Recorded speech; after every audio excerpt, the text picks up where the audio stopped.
Étape 8, barre Cévennes d'Orbi. Donc nous avons aujourd'hui couru avec une petite tribu qui est venue se greffer avec nous, en plus de Patrick, Virginie, Thierry et moi-même, avec Nico. Donc aujourd'hui nous allons questionner un petit peu les nouveaux venus. Donc on va commencer par notre Pascal de Seignac. Non, pas de Seignac. Magrin, je confonds Seignac et Magrin. Retravaille ton texte, c'est quoi? Pas possible. Donc aujourd'hui Pascal, donc tu es arrivé avec ta petite tribu au Mont Aigoual. Donc tu as suivi Nico sur la fin d'étape.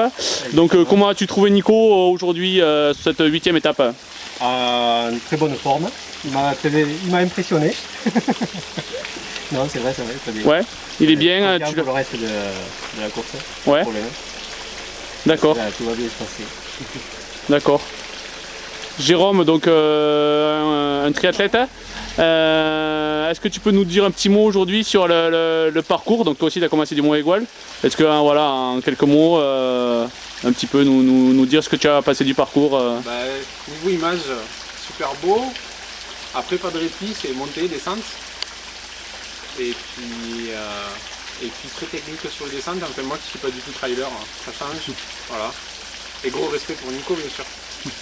D'accord, nous voyons que tu as des chaussures de trail que tu portes là, à ce moment. Est-ce que tu peux conseiller peut-être quelque chose aux téléspectateurs qui vont lire cette vidéo? Pour Interville, voir les miennes. Si vous voulez faire une 5000, c'est nickel, c'est des adios. D'accord. Et voilà. Donc tu as couru avec ça aujourd'hui? Bien sûr que non. D'accord. Donc conseil aux ceux qui veulent faire du trail, voilà, ne courez pas avec des chaussures de route. Surtout pas. Oh, ça se fait. Les trails sont vraiment nécessaires et obligatoires. Yes. Tu fais une cheville à moi. Donc notre troisième larron, Aurélien, qui apparemment recourait aujourd'hui. Ouais. Donc je me suis entraîné toute la semaine. d'accord, donc après une préparation d'une semaine, C'était l'objectif, ça y est. Il est parmi nous. Tout le mois. Donc Auré, est-ce que tu peux nous dire quelques mots sur la GT-MC de Nico, sa grande traversée, ce que tu en penses, la vision que tu en as Quand il m'a annoncé ça, Nico, je me rappelle, on mangeait une tête de veau à Cassagne-Bégonia. Il mangeait une tête de veau. Et ce jour-là, il a bu, si je me trompe, 2 ou 3 verres de rouge. J'avais dit Nico, Thibaut, il me parle de faire une GTMC.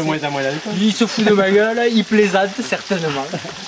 Et voilà, on y est, il y est surtout depuis maintenant quelques jours. On le suit sur internet, on suit ses exploits et voilà, c'est simplement énorme ce qu'il réalise et puis toujours il nous épatera, c'est Nico. Et vraiment je suis super content d'être venu courir faire un petit bout de chemin parce que par rapport à ce qu'il a fait, on a fait un tout petit bout. Mais ce petit bout c'est un grand plaisir et on en a pris plein les yeux en plus, c'est vraiment génial. Et voilà, je te souhaite une bonne fin de GTMC. Merci. J'espère que tu en auras tiré plein de bonnes choses. Ça va être énorme. Ok, une dernière question pour l'ensemble des 3 copains du jour. Il y a Obi-Wan Kenobi qui citait que la force soit avec toi.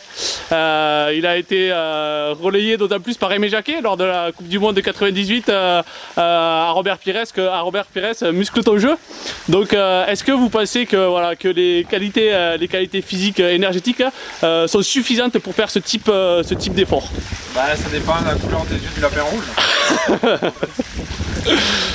Je peux pas dire mieux. Question de Oka. Oka, donc vous pensez que le matériel vraiment suffit d'avoir un bon matériel pour réaliser cette aventure? Au cas où, je pense que bon. Au cas où tu veux le faire, et au cas où tu feras des choses comme ça. D'accord, donc. Et que ton talent soit avec toi. D'accord. Et ultime bafouille, est-ce que si vous étiez à la place de Nicolas, est-ce qu'aujourd'hui à la fin de l'étape 8, ça serait un jour de plus ou un jour de moins? Vas-y, on répond. Ce serait le jour. Excusez-moi, vous pouvez répéter la question? Ok, donc sur cette interrogation, je pense que on est d'accord avec toi. Nous allons, nous laisser la dernière parole à Nico qui vient de réaliser sa 8e étape. et qu'il lui reste 2 étapes. Donc Nico, ben voilà donc toi tu as réalisé aujourd'hui l'étape du Mont Aigoual où tu es parti de Bar en Cévennes. Donc un petit peu tes impressions de la journée.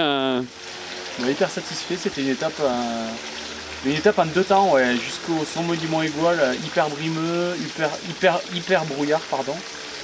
Donc c'était pas forcément super agréable, même si la montée était très jolie. Mais du coup on n'a pas pu du tout profiter des paysages, donc c'était un petit peu bizarre. Il y a du calme quand même. Et puis à partir... Oui c'est vrai. Ouais. Et du calme. Et puis à partir du sommet, après avec les 3 larrons, du coup voilà, ça blague. Et par contre là du coup à partir de là on a vu les paysages et mine de rien ça change pas mal les choses quoi. On voit pas les choses pareilles. Et voilà, la descente était super jolie là du Mont Aigoual. La dernière bosse était hyper costaud, dernière descente hyper technique avec Dourbi en bas, voilà, Dourbi qui me rappelle pas mal de souvenirs de l'époque des Templiers. Donc c'est toujours un plaisir de venir dans ces villages. Voilà, donc, moi je dirais une étape de plus en tout cas, plutôt qu'une étape de moins, parce que voilà, il en reste 2 maintenant. Combien d'heures Nico aujourd'hui? Le gros effet. Aujourd'hui donc du coup 8h33, 57,3 km et 1872 début. Voilà. Donc le code est bon pour aujourd'hui je pense. On va essayer de retrouver, donc sommet du Mont Aigoual. on te retrouve demain après la tempête qui nous annonce au sommet de notre refuge au Mont Aigoual. Donc voilà, on espère arriver à dormir. Mais je pense qu'on va y arriver. Même s'il tonne ou voire plus. Voilà, à demain les amis. Bonjour à Muriel. Bonjour à Muriel.